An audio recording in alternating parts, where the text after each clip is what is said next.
Hello and welcome back to সিনথার দুনিয়া। অনেকদিন ভিডিও ছাড়া হয়নি, আশা করি আপনারা সকলে ভালো আছেন। আমিও কিন্তু ভালোই আছি। তো কয়েকদিন আগে আমরা চলে গেছিলাম বকখালিতে। তো আজকে আমি আপনাদের সঙ্গে বকখালি ট্রিপের ডিটেলসটা শেয়ার করব এবং কত কী খরচা হয়েছে না হয়েছে সবটাই বলে দেবো। তো ভিডিওর সঙ্গে থাকুন।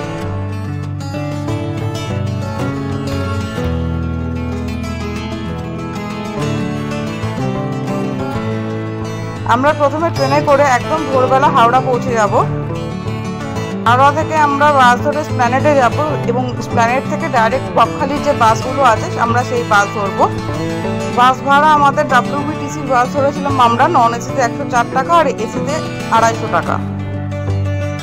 বাস স্ট্যান্ড থেকে নেমেই ডান দিকে আমাদের হোটেল ছিল, তো সেক্ষেত্রে আমাদের কোনো এক্সট্রা অটো ভাড়া করতে হয়নি, একদম বাস স্ট্যান্ডের মুখেই আমাদের হোটেল ছিল। হোটেলে পৌঁছে একটু ফ্রেশ হয়ে আমরা লাঞ্চ সেরে নিয়েছি এবং সমুদ্রে স্নান করতে চলে এসেছি। প্ল্যানেট থেকে আমাদের বাস ছেড়েছিল 8টা নাগাদ আর এখানে পৌঁছেছে 12টা 10-15 নাগাদ। বাসটা 10 মিনিট মতো লেট ছিল।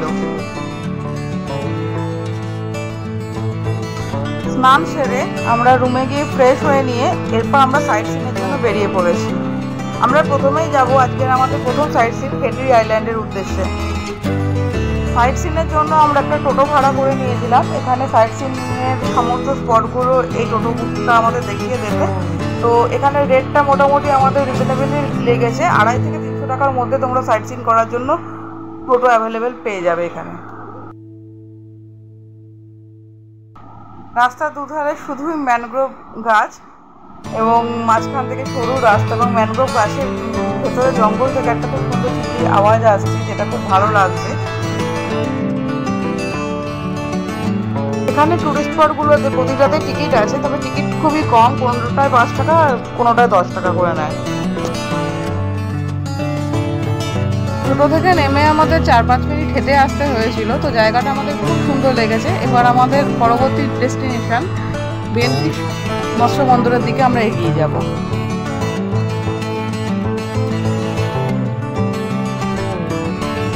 পরবর্তী স্পট বেনফিশ ফিশিং হারবারে এসে আমরা টিকিট কেটে চলে এসেছি ভেতরে।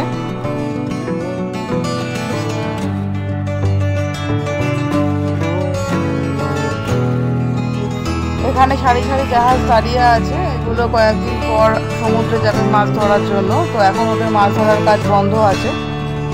তো জাহাজগুলোর পাড়ে দাঁড়িয়েছিল, আমরা একটা একটা করে ঘুরে দেখছিলাম।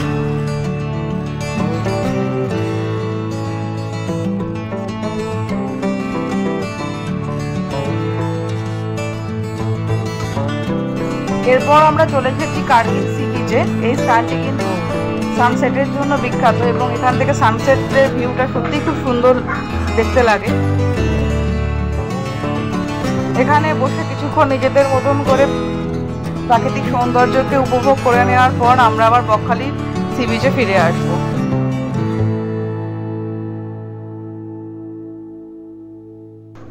এখানকার সি বিচ একটু নিরিবিলি, হয়তো দোকানপাটের অনেক কষার নেই, তবে এখানকার মানুষজন এবং তাদের ব্যবহার আমার খুবই ভালো লেগেছে। এবং এখানে প্রতিটা জিনিসেরই দাম খুব বেশি নয়, প্রতিটাই আমাদের সাধ্যের মধ্যে একদম রিজনেবল দামে এখানে সব জিনিস পাওয়া যায়। যাই হোক, এখানে সমুদ্রের ধারে চেয়ার পাওয়া যায়। চেয়ারগুলো প্রতি ঘন্টায় প্রত্যেকের জন্য 10 টাকা করে নেয়। তো আমরা কিছুক্ষণ সমুদ্রের পাড়ে বসে প্রাকৃতিক সৌন্দর্যটাকে উপভোগ করব। এরপর আমরা রুমে চলে এলাম এবং রাত্রে খাওয়া দাওয়া করে শুয়ে পড়েছি, কারণ খুব টায়ার্ড আছি। পরের দিন খুব সকাল সকাল আমরা উঠে রেডি হয়ে বেরিয়ে পড়েছি। আমাদের কালকে একটা সাইট সিন বাকি ছিল জম্মুদ্বীপ, সেটাতে যেতে একটু সময় লাগে এবং সেটা যেতে গেলে আমাদের একদম ফার্স্ট আওয়ারে যেতে হয়, কারণ জায়গাটা ঘুরতে প্রায় ঘন্টা 3 সময় লাগে এবং দুপুর 3টের পর কিন্তু আর সেখানে যাওয়া যায় না। তো আজকে আমরা সকাল সকাল চলে এসেছি জম্মুদ্বীপে যাওয়ার জন্য। প্রথমে আমাদেরকে টোটো করে পার অবধি আসতে হবে এবং সেখান থেকে বোটিংয়ের জন্য আমাদের টিকিট কাটতে হবে। তো টিকিট পারে 150 টাকা করে সিজন টাইমে থাকে। তো ওনারা আমাদেরকে বললেন যে এখন লোক যেহেতু কম, তো আপনারা একটু অপেক্ষা করুন, আর একটু লোক হলে তারপর ছাড়বো। তো একদমই লোক হচ্ছিল না, আমরা ছিলাম এবং আর একটা ফ্যামিলি ছিল, আমরা টোটাল 4 জনে ছিলাম। তো 4 জন অপেক্ষা করছিলাম। তো কিছুক্ষণ পর দাদারা এসে বললেন যে এখানে তো এত কমে এত বড় বোটে নিয়ে যাওয়া সম্ভব হবে না। তো সেক্ষেত্রে আমাদেরকে একটা ছোটো বোট দিয়েছিলেন দাদারা এবং সেক্ষেত্রে আমাদের পার হেড 300 টাকা করে পড়েছিল। তো যাই হোক, ফাইনালি আমাদের যাওয়াটা হয়েছিল।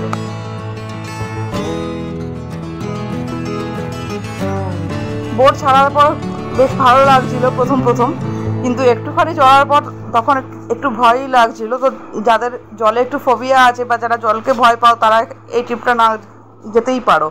তবে আমাদের খুব ভালো লেগেছে। এই টোটাল ট্রিপটাতে আমাদের প্রায় যাতায়াত মিলে ঘন্টা 3 সময় লাগবে।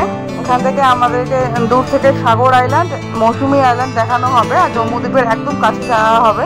কিন্তু জম্মুদ্বীপে যেহেতু গভর্নমেন্টের রুলস আছে এখানে নামা যায় না, তো ওখানে পারে নামাবে না।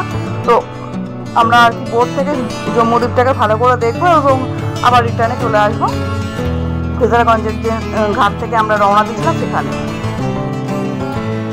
আমরা ঠিক রেমাল আসার আগেটায় বকখালি গেছিলাম। তো এখানে দেখতে পাচ্ছিলাম পুলিশ ও প্রশাসনের তরফ থেকে বেশ সতর্কতামূলক ব্যবস্থা নিচ্ছিল, বারবার মাইকিং করছিল এবং আজকেই এখানে কিন্তু ফেরি চলাচল বন্ধ হয়ে যাচ্ছে। যারা বাসে করে বকখালি যেতে চাইছো না তারা কিন্তু হাওড়া থেকে বাস ধরে শিয়ালদা চলে আসবে। শিয়ালদা থেকে নামখানা পর্যন্ত তোমরা লোকাল ট্রেন পেয়ে যাবে এবং নামখানা থেকে কিন্তু বকখালি ডাইরেক্ট অটো পেয়ে যাবে, টোটো পেয়ে যাবে, বাস পেয়ে যাবে। তো মানে প্রথমে নামখানা স্টেশন থেকে নেমে ওই রাস্তার মোড় পর্যন্ত টোটো করে আসতে হবে এবং সেখান থেকে কিন্তু তোমরা শেয়ারে টোটো, অটো, বাস সবই পেয়ে যাবে। যদি কেউ রিজার্ভে যেতে চাও সেটাও অ্যাভেলেবেল আছে।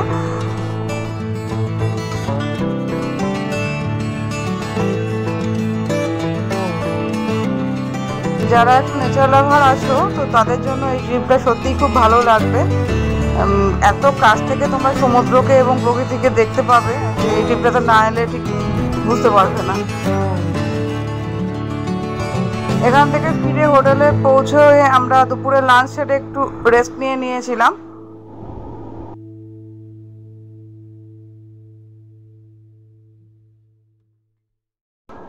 তো 4টে নাগাদ আমরা চলে এসেছি বকখালি সি বিচে। আজকে আমরা শুধু এখানটাতেই থাকবো সন্ধ্যেবেলাটা। তো একটু আগে চলে এসেছি, এখনও দোকানপাট ঠিকঠাক খোলেনি। একটু চা জল খেয়ে আমরা এবার একটুখানি বিচে হাঁটাচলা করবো নিজেদের মতন। যারা একদিনে বকখালি ট্রিপ করতে চাইছো তারা কিন্তু সকালবেলা জম্মুদ্বীপের জন্য, জম্মুদ্বীপের প্রথম ফ্রেজারগঞ্জ থেকে যে বোটটা ছাড়ে সেটা 8টা নাগাদ ছাড়ে। তো তারা কিন্তু সকালবেলা হোটেল রুম চেক আউট করে হোটেলের ওখানে ব্যাগপত্র রেখে জম্মুদ্বীপের জন্য বেরিয়ে যেতে পারো এবং ওখান থেকে ঘুরে আসতে আসতে 11:30-12টা হবে এবং দুপুরবেলা তোমরা ব্যাগপত্র নিয়ে আবার 1:30 নাগাদ বকখালি থেকে কলকাতা যাওয়ার অনেক বাস পেয়ে যাবে। মোটামুটি 12টার পর থেকে অ্যাভেলেবেল আছে। সকালের দিকেও কিছু প্রাইভেট বাস ছিল আর গভর্নমেন্ট বাসগুলো মোটামুটি 11:30-12টা থেকে অ্যাভেলেবেল আছে। তো সেই বাসে করে তোমরা কিন্তু আবার রিটার্ন কলকাতা চলে যেতে পারো। তো একদিনের ট্রিপেও কিন্তু বকখালিটা তোমরা ঘুরে নিতে পারো।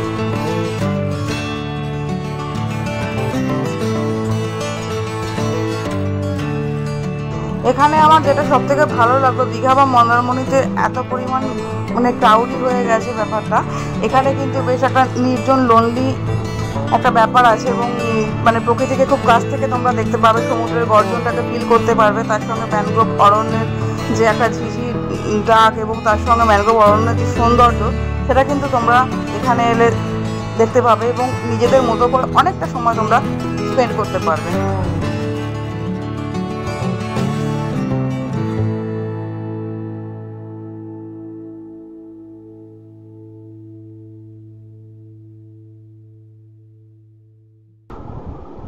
আজকে কিন্তু আমরা বকখালি সি বিচ থেকে সানসেট দেখছি। বিকেল প্রায় শেষ, সন্ধ্যে শুরু হচ্ছে। এখন ভাটা চলার জন্য সমুদ্র অনেকটা দূরে চলে গেছে। এখন প্রায় এখানটাতে প্রায় মাঠের মতনই রয়েছে, সবাই হেঁটে চলে ঘুরে বেড়াচ্ছে। একটু পরে এখানে যেখানে চেয়ার পাতা রয়েছে এখানে কিন্তু জল চলে আসবে। তো আমরা বেশ নিরিবিলিতে 2 দিন কাটিয়ে ফেললাম। দীঘা পুরীতে অনেক লোকজন বেশি থাকার জন্য ঠিকঠাক নিরিবিলিতে কাটে না। তো এই 2 দিন কিন্তু বেশ নিরিবিলিতে প্রকৃতির এত কাছে আমাদের কেটে গেল।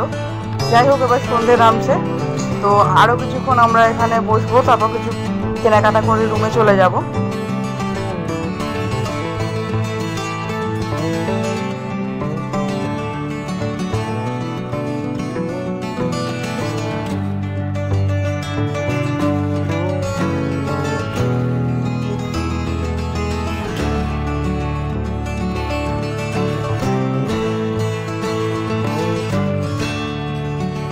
এখন জোয়ার চলছে এবং জল একদম কাছে চলে এসেছে আমাদের। চাঁদের আলোয় সমুদ্রের জলটা একটা বেশ প্রতিফলন হচ্ছে, দেখতে খুব সুন্দর লাগছে। পরদিন সকালবেলা রুম চেক আউট করে আমরা সমুদ্রের ধারে চলে গেছি, কিছুক্ষণ এখানে বসবো। একটু পরে আমাদের বাস, আবার আমাদের দৈনন্দিন জীবন শুরু হয়ে যাবে কাল থেকে। তো সকলে ভালো থাকবেন, সঙ্গে থাকবেন, আমার চ্যানেলটিকে লাইক সাবস্ক্রাইব করে দেবেন।